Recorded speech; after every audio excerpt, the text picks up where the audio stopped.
नमस्कार। हम जानेंगे कि हमें पक्षियों को दाना क्यों डालना चाहिए और इसके क्या फ़ायदे हैं। शास्त्र, संतजन, गुरुजन, माता पिता सभी हमें कहते हैं, उपदेश देते हैं कि पुण्य करना चाहिए, दान करना चाहिए, दया करनी चाहिए। तो उसके लाभ क्या हैं? क्यों हम पुण्य करें? क्यों हम दान करें? किसी के ऊपर दया करें? एक इंसान है जो कमाने की चिंता में लगा रहता है।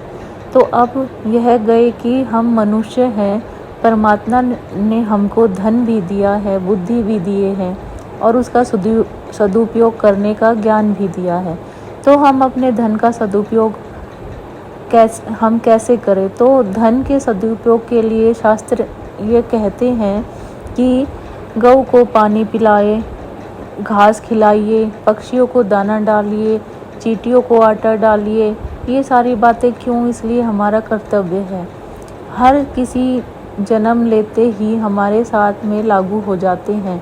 तो हमें चाहिए कि हम हर कोई उपाय करके तक जाते हैं, तो हमें एक जीवन के अंदर एक उपाय करना चाहिए। अब देखिए, पक्षियों को जब हम दाना डालते हैं तो उसमें काले रंग का कौवा भी आता है, भूरे रंग की चिड़िया भी आती है, नीले रंग का कबूतर भी आता है, हरे रंग का तोता भी आता है, उसमें मोर भी आता है।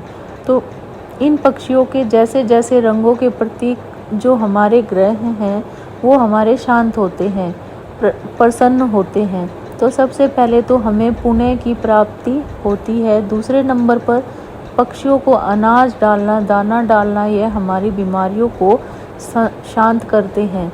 जैसे पीली आ गए, टाइफाइड है और जितने भी जो रोग होते हैं, शनि और राहु की देन होती है। और शनि और राहु कौवे के अंदर वास करते हैं। इनका जो कलर है वह कौवे के अंदर वास करता है। धन का लाभ होता है, लक्ष्मी की कृपा होती है। जो हम दाना डालते हैं, क्योंकि हम किसी को रोजगार दे रहे हैं, उनकी पेट की पूर्ति कर रहे हैं, तो उन पक्षियों की जो आत्मा है वो हमें आशीर्वाद देती है। तो उससे लक्ष्मी भी हमारे ऊपर प्रसन्न होती है और हम धन संपन्न भी बनते हैं, धनवान भी बनते हैं। घर के अंदर सुख शांति का प्रवाह होता है। दूसरे नंबर पर व्यवसाय और नौकरी के अंदर हमको जो है तरक्की प्राप्त होती है। और जब पक्षी उड़ते गए, दाना चुग